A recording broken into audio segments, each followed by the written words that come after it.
बिस्मिल्लाहिर्रहमानिर्रहीम। अस्सलाम वालेकुम। आज का हमारा लेक्चर नंबर 3 के ऊपर है। आज लास्ट लेक्चर पे मैंने कॉन्ग्रुएंसेस के ऊपर डिटेल में बताया था। कॉन्ग्रुएंसेस का चैप्टर हमने स्टार्ट किया था और कॉन्ग्रुएंसेस के चैप्टर में हमने बिल्कुल स्टार्ट के कुछ बेसिक थ्योरम्स जो कि बेसिक रूल्स होते हैं कॉन्ग्रुएंस के, कॉन्ग्रुएंस अप्लाई करने के, वो हमने सीखे थे और उनके प्रूफ भी किए थे। इसके बाद हम लेकिन आज के टॉपिक में ये है कि आज हम प्रॉपर्ली कॉन्ग्रुएंस फाइंड करना सीखेंगे, मतलब कॉन्ग्रुएंस इक्वेशंस को सॉल्व करना सीखेंगे कि हम इसको फर्दर अपनी प्रैक्टिकल एग्जांपल्स के ऊपर अप्लाई कैसे कर सकते हैं। अब इस सिलसिले में 2 एग्जांपल्स हैं, मैंने आपके सामने रखी हुई हैं, लेकिन एक एग्जांपल आपके सामने है। पहले इसको स्टार्ट करते हैं।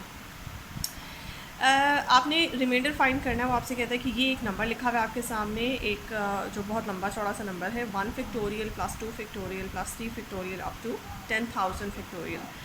ये नंबर है। इस पूरे नंबर को राइट हैंड साइड को उसे एस के बराबर कह रही है कि ये सपोज़ करें कि ये नंबर जो है जो भी आंसर देता है इसको एस कह दें, और आप इस पूरे नंबर को 4 से डिवाइड करें और डिवाइड करने के बाद जो रिमाइंडर आता है वो आप मुझे बताएं। अब रिमाइंडर कैसे आता है? अब बाज़ाहिर तो ऐसे लगता है जैसे बहुत इम्पॉसिबल सी बात है कि हम इतने बड़े नंबर को 4 फैक्टोरियल से कैसे डिवाइड करेंगे, इवन कि कैलकुलेटर भी हो 4 से कैसे डिवाइड करेंगे, इवन कि कैलकुलेटर भी हो तो भी बाज़ाहिर मुश्किल लगता है। लेकिन कॉन्ग्रुएंस अब आप देखेंगे जैसे हम कॉन्ग्रुएंस अप्लाई करेंगे तो कॉन्ग्रुएंस जो है वो हमारा ये काम बहुत आसान कर देगा।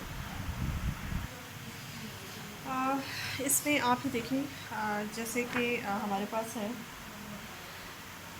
हम यहाँ से स्टार्ट करते हैं अपने नंबर्स को, इन नंबर्स को देखना। आप यहाँ से स्टार्ट करें कि जैसे इसको मैं साइड पे कर दूँ। इसमें जो नंबर है 4 फैक्टोरियल, वहाँ से स्टार्ट करते हैं। एस आपको पता है कि 4 फैक्टोरियल को जब आप खोलते हैं तो 4 इंटू 3 इंटू 2 इंटू 1।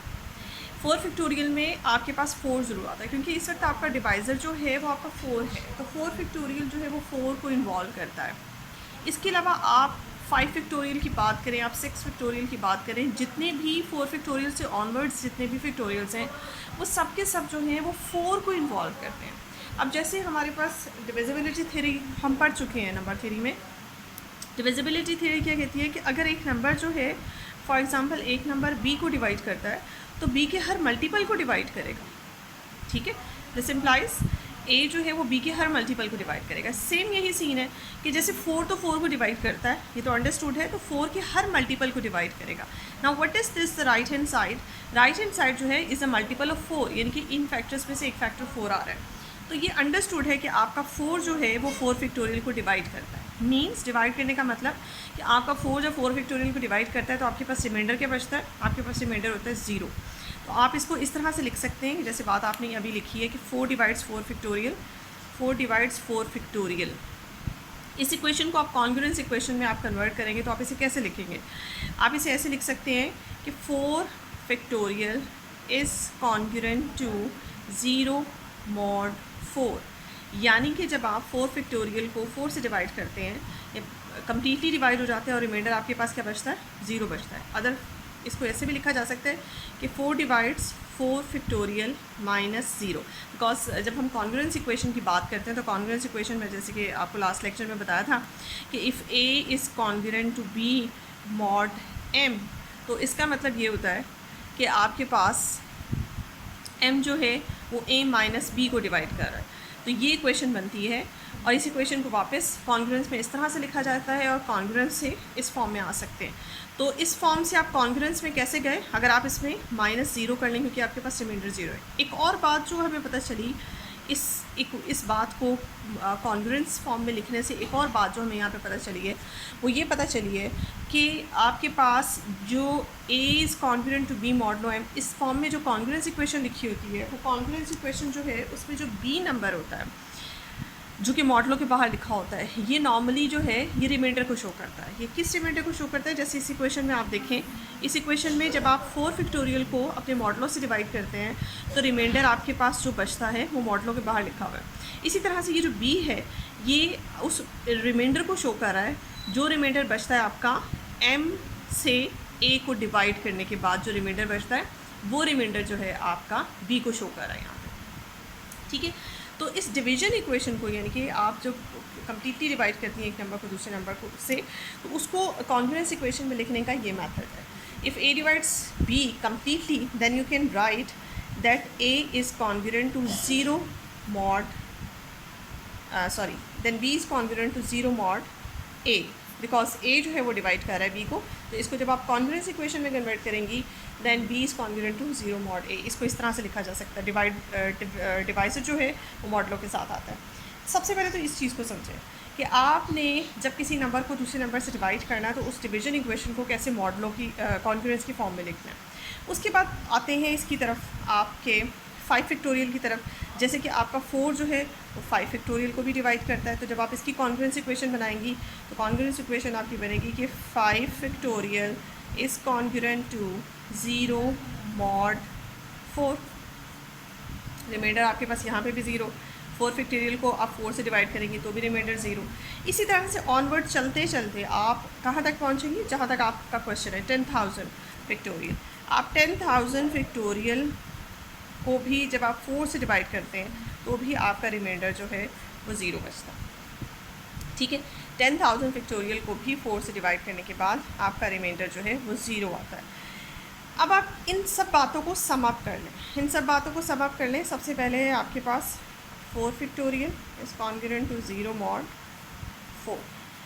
इसमें आप जाके देखेंगे जो नंबर आपके पास लिखा हुआ है, इस नंबर में आपके पास 1 factorial, 2 factorial, 3 factorial plus 4 factorial and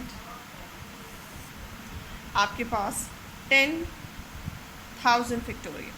ये जो 4 फैक्टोरियल से ऑनवर्ड जितने भी नंबर हैं, इन सब नंबर्स को आपका 4 कम्प्लीटली डिवाइड कर देता है। यानी कि आप इन्हें 4 से डिवाइड करते हैं तो आपके पास जो रिमाइंडर आता है वो आपने यहाँ पे लिखना है। वो रिमाइंडर क्या है, वो रिमाइंडर जो है वो कम्प्लीटली 0 है। तो इस इक्वेशन को जब मैं इसको मैं जब स्प्लिट करूँगी, इसका सिर्फ इतना पोर्शन अगर आप लें 4 फैक्टोरियल प्लस 10,000 फैक्टोरियल, ठीक है, ये कॉन्ग्रुएंट है 0 mod 4 के साथ। ये मैंने क्या किया, मैंने इन इक्वेशंस को, ये जो आपके 4 फैक्टोरियल वाली इक्वेशन बनी हुई थी, 4 factorial is congruent to 0 mod 4, 5 factorial is congruent to 0 mod 4, up to 10,000 factorial is congruent to 0 mod 4। ये सब इक्वेशंस को मैंने ऐड अप कर लिया। जैसे कि मैंने आपको बिल्कुल स्टार्ट में जब रूल्स बताए थे तो आपको बताया था कि 2 कॉन्ग्रुएंस इक्वेशंस जो हैं ऐड अप भी हो सकती हैं। ऐड अप कैसे होती है, उनकी लेफ़्ट साइड लेफ़्ट में ऐड हो जाती है और राइट साइड राइट में ऐड हो जाएगी, और प्रोवाइडेड कि सबका मॉडलो सेम हो। यहाँ पे सबका मॉडलो जो है वो 4 है, इसलिए मैं लेफ़्ट को ऐड कर लूँगी, राइट को भी ऐड कर लूँगी। इनको सम अप करके इन सब इक्वेशंस को, जो इक्वेशन आपके पास बनती है वो ये वाली इक्वेशन बनती है कि 4 factorial plus up to 10,000 factorial is congruent to 0 mod 4। इसको अब आप इंसर्ट करेंगे यहाँ पे। इंसर्ट करने के बाद आप देखेंगे कि आपके पास क्या चीज़ बन जाएगी। जैसे कि S है आपके पास 1 factorial plus 2 factorial plus 3 factorial plus 4 factorial और प्लस 10,000 फैक्टोरियल। ठीक है जी, सिर्फ इतना पोर्शन जो है, इतने पोर्शन पे जब आप आंसर लिखेंगे तो आप लिखेंगे this is congruent to, this is congruent to 1 factorial, 2 factorial और 3 फैक्टोरियल पे तो कोई फ़र्क नहीं पड़ा। सिर्फ इतना पोर्शन जो है ये ऐसे लिखे जाएंगे 1 factorial plus 2 factorial plus 3 factorial, और ये पोर्शन जो है इज़ कॉन्ग्रुएंट टू 0 mod 4। अब 0 mod 4 जो है इसको आप ऐसे लिख लें प्लस करके 0 mod 4।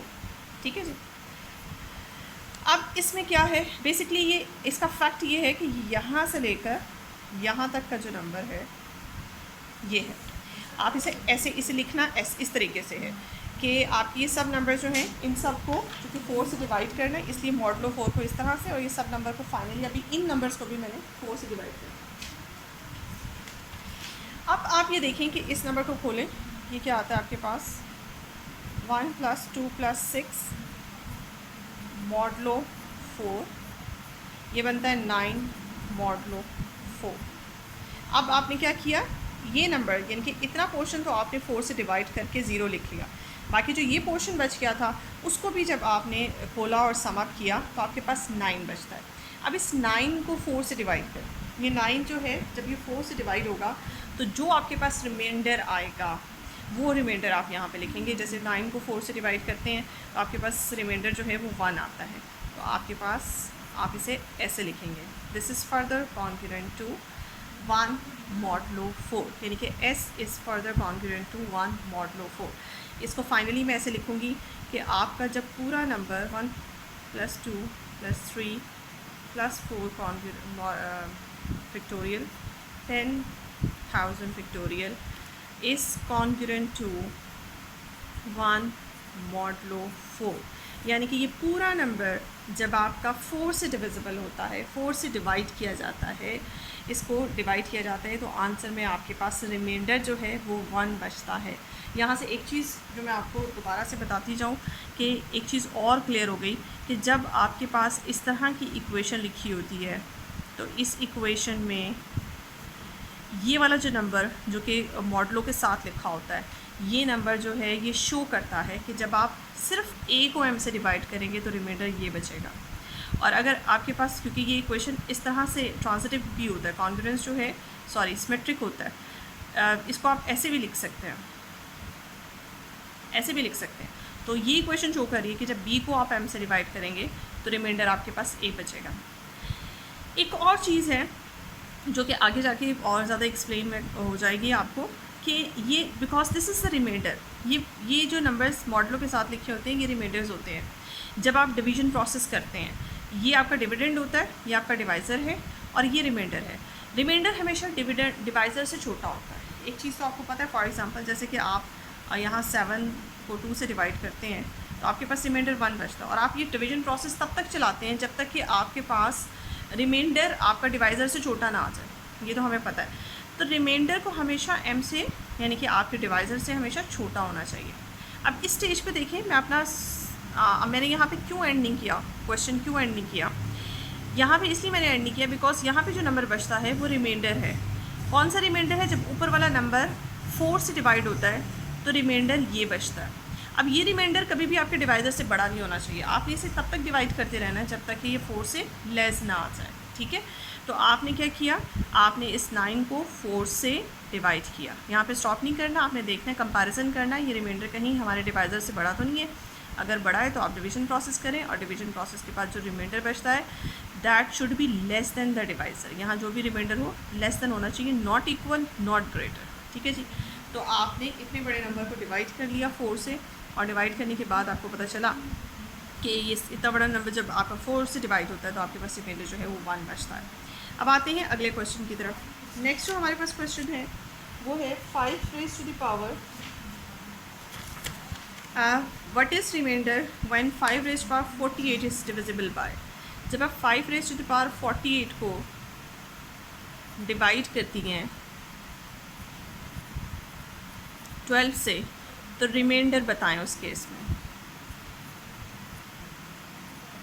अच्छा, इस तरह के क्वेश्चन को आपने स्टार्ट इस तरह से करना है, जाहिर है आपने 5 raised to the power 48 को अंदर रखा, 12 से डिवाइड किया, और जो भी आपका रिमाइंडर बचता है आपका टारगेट है कि आप वो बताएं, ठीक है। तो इसमें आपने स्टार्ट इस तरह की जब भी क्वेश्चन हो तो इसका मतलब जब आप इसे कॉन्ग्रुएंस इक्वेशन में कन्वर्ट करते हैं तो कॉन्ग्रुएंस इक्वेशन में आपके पास आता है 5 raised to the power 48 को जब आप डिवाइड करते हैं मॉडलो 12 से तो आपके पास जो रिमाइंडर बचता है वो आपको नहीं पता। असल क्वेश्चन आपका ये इस तरह से है, ठीक है। तो आपको नहीं पता कि यहाँ पे क्या रिमाइंडर बचता है, जैसे कि मैं पहले आपको बता चुकी हूँ कि यहाँ पे जो भी नंबर होगा वो रिमाइंडर होगा when this number is completely divisible by 12। यहाँ तक आपने पहुँचना है, and that number should be less than 12, ठीक है। अब यहाँ तक पहुँचने के लिए मेरा एक प्रोसेस है, मैं हमेशा जब भी कॉन्ग्रुएंस इक्वेशन, क्योंकि इतनी बड़ी पावर तक पहुँचना आपके लिए मतलब डायरेक्ट आप करोगे तो आपको कैलकुलेटर की ज़ाहिर ज़रूरत पड़ेगी, और कैलकुलेटर तो हमने फ़िलहाल इतना ज़्यादा इस्तेमाल नहीं करना, हमने कॉन्ग्रुएंस रूल ही इस्तेमाल करके तो अपने आंसर फाइंड आउट करना है। इसके लिए आपको क्या करना पड़ेगा, इसके लिए आपको ये है कि आप हमेशा स्टार्ट करें। देखिए, एक कॉन्ग्रुएंस इक्वेशन ऑलवेज ट्रू होती है, ये वाला कॉन्ग्रुएंस इक्वेशन हमेशा ट्रू होती है, चाहे आपका मॉडलो कोई भी हो, आपका नंबर कोई भी हो। A is congruent to A modulo M, ये तो अंडरस्टूड बात है कि हर नंबर अपने साथ कॉन्ग्रुएंट होता है। क्यों? क्योंकि a माइनस ए का मतलब है ज़ीरो, ठीक है, और हर नंबर जो है वो ज़ीरो को तो डिवाइड करता है। तो ये वाली जो कॉन्ग्रुएंस इक्वेशन है ये बहुत यूज़फुल है इस तरह के क्वेश्चन को सॉल्व करने के लिए। तो आप इन क्वेश्चंस को स्टार्ट इस तरह से करना है। आपने स्टार्ट कैसे करना है? आपने इस तरह से लेना है कि 5, क्योंकि बेस इसकी 5 है, तो 5 की पावर 1 यानी कि 5 इज़ कॉन्ग्रुएंट टू 5 मॉडलो क्या है आपका डिवाइज़र क्या है 12, 5 इज़ कॉन्ग्रुएंट टू 5 मॉडलो 12। यहाँ से आपने इस क्वेश्चन को स्टार्ट करना है और आपने पावर्स कहाँ तक लेके जानी है? 5 की पावर 48 तक लेके जानी है। अब हम यहाँ पे कौन सा रूल लगाएंगे? यहाँ पे हम कॉन्ग्रुएंस का वो वाला रूल लगाएंगे जो रूल हमें बताता है, जो आपको याद हो कि if A is congruent to B modulo M, तो this implies a raise to power k is congruent to b raise to power k modulo m। यानी कि अगर आप पावर लेना चाहते हैं दोनों तरफ की तो आप ले सकते हैं, तो जो पावर a पे जाएगी वही पावर k पे जाएगी, where k is greater than equals to 2, 1 कर लेंगे, 2 कर लेंगे, ग्रेटर देन इक्वल्स टू 1, ठीक है। ये पावर जो है ये कुछ भी हो सकती है।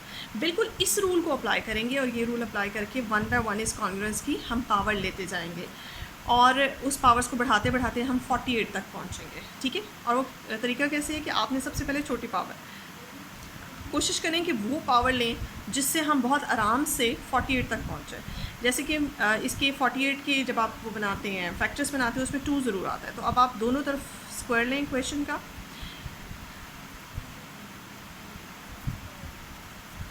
इक्वेशन का स्क्वायर लेने के बाद लेफ्ट हैंड साइड को तो आप ऐसे ही रहने दें पावर की फॉर्म में, राइट हैंड साइड को देखें ये बन जाता है आपके पास 25। अगर ये इस प्रोसेस से चलेंगे तो आपका काम आसान हो जाएगा, बजाय से कि आप पावर्स लेते चले जाएं। पावर्स मज़ीद पावर लेने से पहले आप इस, क्योंकि बिकॉज यहाँ जो लिखा हुआ नंबर है ये हमारे पास रिमाइंडर है, अब यहाँ रखा हुआ जो नंबर होता है वो हमारे पास चूँकि रिमाइंडर होता है और रिमाइंडर हमेशा आपके डिवाइजर से लेस होना चाहिए। और एक और चीज़, रिमाइंडर शुड बी पॉजिटिव, मतलब फाइनली जब आप इक्वेशन को सॉल्व कर लें तो रिमाइंडर जो आना चाहिए वो नेगेटिव नहीं आना चाहिए, लेस भी होना चाहिए और पॉजिटिव भी होना चाहिए। अच्छा जी, उसके बाद आप ये देखें कि आपके पास 25 बिकॉज 12 से ग्रेटर है, तो अगर इसी स्टेज पे आप इसे कर लेंगी, डिवाइड कर लेंगी अपने मॉडलों से तो बेहतर होगा। उससे होगा क्या कि अगर आप 25 को 12 से डिवाइड करते हैं तो आपके पास रिमाइंडर जो है वो 1 बचता है, पॉजिटिव भी है और आपका 12 से लेस भी है। तो आप यहाँ पे स्मॉलेस्ट नंबर लाने की कोशिश करेंगे डिवाइड करने के बाद। अच्छा जी, उसके बाद अब आप एक और पावर लें, इसका फिर स्क्वायर ले लें, इसका आप एक और स्क्वायर ले लें दोनों तरफ दोबारा से। 5 square is congruent to 1 square modulo 12। तो आपके पास क्या आता है, इसको सॉल्व करते हैं। सॉल्व करने के बाद हम देखते हैं कि हमारे पास बनता है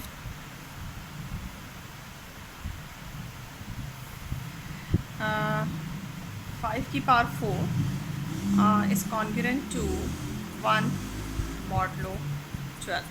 अगर तो रिमाइंडर आपके पास 1 आ जाएगा तो बहुत ही आसान होगा, क्योंकि यहाँ पे 1 की कोई भी पावर लेने से आपको बार बार सॉल्व नहीं करना पड़ेगा। उसके बाद इसकी एक और हम थोड़ी थोड़ी पावर्स करके बढ़ा रहे हैं, फिर हमने स्क्वायर किया तो आपके पास इधर भी स्क्वायर करने से कोई फ़र्क नहीं पड़ता। 5 की पावर 8 1 स्क्वायर, ये जो आप पावर 2 करके आप बढ़ा रहे हैं, पहले 2 ली, फिर उसका फिर स्क्वायर किया, फिर उसका फिर स्क्वायर किया। ज़रूरी नहीं कि हमेशा यही पावर से रिक्वायर्ड होंगे, क्योंकि इस वक्त जो मेरा 48 है वो डिविजिबल बाय 8 भी है, तो इसलिए मैं अगर 8 तक पहुंचूंगी तो आसानी है। तो आपने देखना इसके पहले फैक्टर्स बना लीजिएगा, फिर उस हिसाब से आपको पता चलेगा कि आपने अगर यहाँ पे कोई ऑड नंबर है तो फिर आपको उस हिसाब से पता चलेगा कि आप क्या क्या पावर्स लेंगी। अब आप पावर क्यूब भी ले सकते हैं दोनों तरफ का, पावर 4 भी ले सकते हैं। जैसे अगर आप स्टेप्स को अपने शॉर्ट करना चाहते हैं तो जैसे मैंने, क्योंकि मैं अभी प्रैक्टिस करवा रही हूँ तो इसलिए मैं थोड़ी थोड़ी पावर ले रही हूँ ताकि आपको पता चले।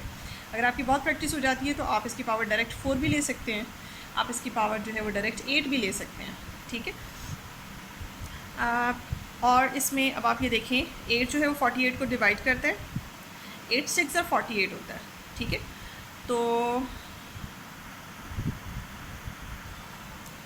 8 6 और 48 चुके होते हैं। अब मैं डायरेक्ट ही इसकी पावर, अब मुझे यहाँ पे कोई टेंशन नहीं, बिकॉज मैं कैलकुलेटर के बगैर भी काम कर रही हूँ, क्योंकि मेरे पास रिमाइंडर यहाँ पे 1 है और उसको सिंप्लीफाई करना बहुत आसान है।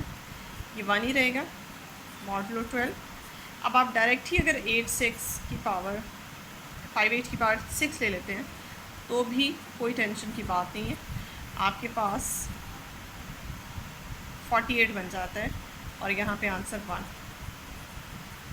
ठीक है, जैसे कि ये आपके पास है 5 की पावर 48 कॉन्ग्रुएंट है 1 मॉडलो 12 के साथ, और 1 क्या है, यही हमने 1 फाइंड करना था। मैंने आपको स्टार्ट में कहा था कि 5 की पावर 48 को जब मॉडलो 12 से डिवाइड किया जाता है तो आंसर आपके पास क्या बचता है, वो आंसर इस वक्त हमारे पास है जी 1। तो रिमाइंडर इस केस में हमारे पास क्या बना, रिमाइंडर है जी हमारे पास 1। मैं आपको सजेस्ट करूँगी आप जब भी इस तरह से कॉन्ग्रुएंस इक्वेशन आपको सॉल्व करने के लिए कहा जाए तो आप कितना ही बड़ा नंबर क्यों ना हो, 5 रेज़ टू पावर 48 अगर आप कैलकुलेटर से भी इसको एक्सपैंड करेंगे तो हो सकता है कि आपका कैलकुलेटर इसका आंसर एग्जैक्ट ना दे।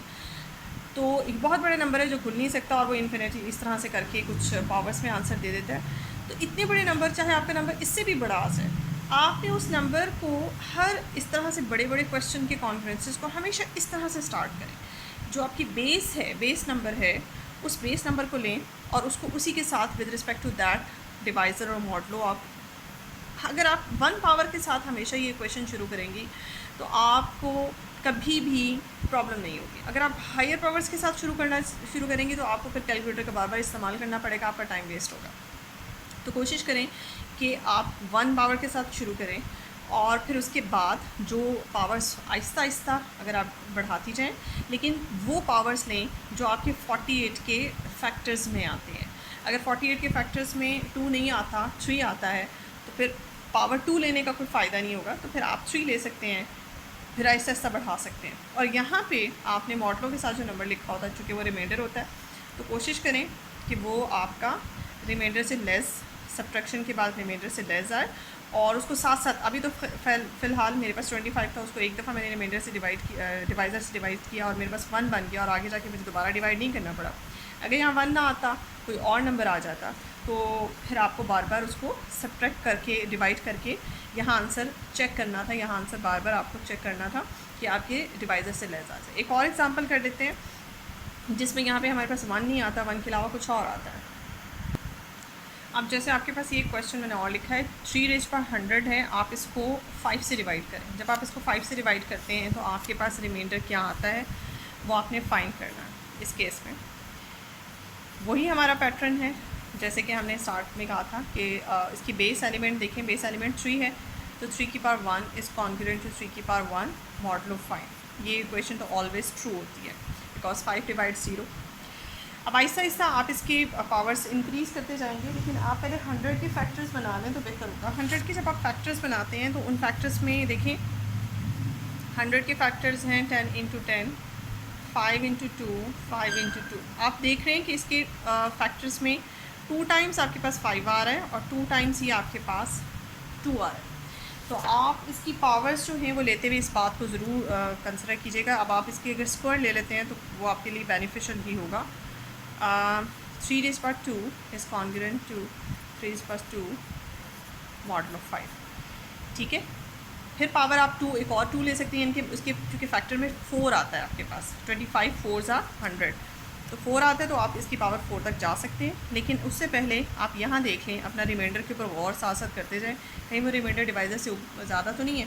अगर वो ज़्यादा तो आप फटाफट उसे डिवाइड कर लें और डिवाइड करने के बाद आप अपना रिमाइंडर जो डिवाइज़र से लेस हो वो यहाँ लिखें। जब आप 5 से डिवाइड करते हैं, सॉरी, आपके पास यहाँ 4 बचता है। ठीक है, आपके पास यहाँ 4 आता है। अब ठीक है, इट्स ओके। आपका एक तो ही बात ये है कि ये 4 चूँकि डिवाइज़र से, पहली शर्त मैंने आपको ये लगाई थी कि 4 जो है वो डिवाइज़र से लेस होना चाहिए और वो 5 से लेस है। दूसरा मैंने आपको ये भी कहा था कि यहाँ पे नेगेटिव नहीं आना चाहिए, कोशिश करें। और वो मैंने कहा था कि by the end of question जब आप फाइनल तक पहुँचते हैं, जैसे ये वाला क्वेश्चन हम फाइनल तक पहुँचे, तो आपके पास आंसर रिमाइंडर का कभी नेगेटिव नहीं होना चाहिए। लेकिन बीच में अपनी आसानी के लिए, अब जैसे मैं फॉर एग्जांपल यहाँ पे पहुँच गई हूँ 3 स्क्वायर, अब अगला क्या स्टेप है, अगला स्टेप ये है कि मुझे फिर 3 स्क्वायर ही, एक और स्क्वायर लेना है इनका। तो जब मैं स्क्वायर लूँगी तो उससे कर तो मैं सकती हूँ, लेकिन आपको आसानी की वेज बता रही हूँ कि आप, ये बनेगा आपका 16। अब 16 फिर 5 से बड़ा हो जाएगा और आपको एक स्टेप और एक्स्ट्रा करना पड़ेगा कि 16 को जाके 5 से डिवाइड करेंगे, फिर रिमाइंडर लिखेंगे। आप लिख लें तो कोई बात नहीं, लेकिन अगर इस स्टेप के बजाय एक और चीज़ मैं ये करूँ तो मेरे लिए और आसानी हो जाएगी। जैसे कि मैं अगर 5 को 10 से डिवाइड कर 9 को 5 से डिवाइड करती हूँ तो मेरे पास रिमाइंडर वैसे तो हमेशा पॉजिटिव ही होता है, लेकिन अगर मैं नेगेटिव भी रिमाइंडर लिख लूँ तो कोई बात नहीं, और उसमें मुझे अपनी आसानी नज़र आ रही है। वो आसानी इसलिए क्योंकि -1 को या +1 को डील करना बहुत आसान है, उनकी कोई भी पावर लें तो वो आराम से सॉल्वेबल होती है, मुझे कैलकुलेटर की यूज़ नहीं करना पड़ेगा। और ये हुआ इस तरह से है कि आपने 9 को अंदर रखा, 5 को बाहर रखा, 5 2 ज़र किया 10, और आपके पास रिमाइंडर नेगेटिव बच गया। तो ये टेक्निक भी आपकी हो सकती है। ये मैंने क्यों किया, ये आपको करके दिखाया कि इस तरह की चांसेस भी आ सकते हैं कि जहाँ मुझे एक ऑप्शन था कि मेरे पास रिमाइंडर 4 बच जाए, अगर आप 5 1 ज़र 5 कर ले तो रिमाइंडर 4 बच जाता। उससे ये है कि पावर लेने में थोड़ी सी दुश्वारी होगी, क्योंकि इस वक्त तो सिर्फ 4 छोटा सा नंबर है। तो समटाइम्स ऐसा भी होगा कि यहाँ पे आपके पास अगर मॉडलो आपके पास 25 है तो यहाँ पे आपके पास 20 या कोई बड़ा नंबर 15 20 या कुछ इस तरह का 20 से मॉडलो से छोटा नंबर 15 20 19 इस तरह का बड़ा नंबर आ जाए। तो उस केस में कोशिश करें कि अगर आपका मॉडलो नेगेटिव में रिमाइंडर जो है वो छोटा देता है पॉजिटिव रिमाइंडर से, तो उस नेगेटिव रिमाइंडर को लेके चल लें, क्योंकि एंड में जाके हम उसे सॉल्व आउट कर लेंगे। अब आप यहाँ पे देख सकते हैं 3 स्क्वायर, अब एक और स्क्वायर लें, ये 4 हो जाएगा, और ये आपके पास मसला ही ख़त्म हो गया। स्क्वायर लेने से खुद ही से वो पॉजिटिव हो ये देखिए आपके पास ये आ गया 3 की पावर 4। अब 4 को 25 से मल्टीप्लाई किया जाए तो आपके पास 100 बन जाता है, और मैं यहाँ पे 25 पावर बड़े आराम से ले सकती हूँ, बगैर किसी डर के, बगैर कैलकुलेटर यूज़ किए, बगैर इस डर के कि मुझे कैलकुलेटर पे सॉल्व करना पड़ेगा या कुछ इस तरह, क्योंकि यहाँ पे मेरे पास रिमाइंडर 1 है। 3 की पावर जब आप 25 लेते हैं तो यहाँ भी 25 लेने से मुझे कोई एक्स्ट्रा वर्किंग या एक्स्ट्रा स्टेप नहीं करने पड़े, यहाँ आराम से मेरे पास 1 ही आ जाएगा, मॉडलो 5 होगा, और 3 रेज़्ड टू पावर 100। ये देखें आपका 3 रेज़्ड टू पावर 100 जब 5 से डिवाइड किया जाता है तो आपके पास रिमाइंडर जो है वो 1 बनता है। इस तरीके से ये मैंने एक और इसलिए करवा दिया था कि आपको पता चले कि नेगेटिव रिमाइंडर भी समटाइम्स लिखना हमारे लिए बेनिफिशियल होता है। हाँ, इस स्टेज पे, लास्ट स्टेज पे आपके पास रिमाइंडर नेगेटिव नहीं आना चाहिए, रिमाइंडर शुड बी पॉजिटिव। अगर यहाँ पे -1 आता तो मैं उस -1 को 5 से जाके डिवाइड करती, इस तरह से डिवाइड करती कि रिमाइंडर 5 से लेस भी आता और पॉजिटिव भी आता। ठीक है जी, तो होप्स हो कि आपको कॉन्ग्रुएंस इक्वेशन को सॉल्व करना आ गया होगा, और कॉन्ग्रुएंस इक्वेशन का दूसरा मतलब भी आ गया होगा कि अगर आपके पास इस तरह से क्वेश्चन आएँ कि जाएँ जी इस नंबर को जाके किसी ख़ास नंबर से डिवाइड करें तो उसका क्या मतलब होता है, उसको कॉन्ग्रुएंस के ज़रिए किस तरह से सॉल्व किया जाता है, उसको कॉन्ग्रुएंस इक्वेशंस में लिखा किस तरह से जाता है। होप्स हो कि आपको समझ आ गई होगी। इस तरह के बहुत से क्वेश्चन मैं आपको असाइनमेंट में दे सकती हूँ, और मैं दूँगी भी, और आपने सॉल्व करने हैं और फिर मुझे रिप्लाई करना है। अपनी वीडियो देखने के बाद अपने कमेंट्स प्लीज़ ज़रूर दीजिएगा। Thank you so much.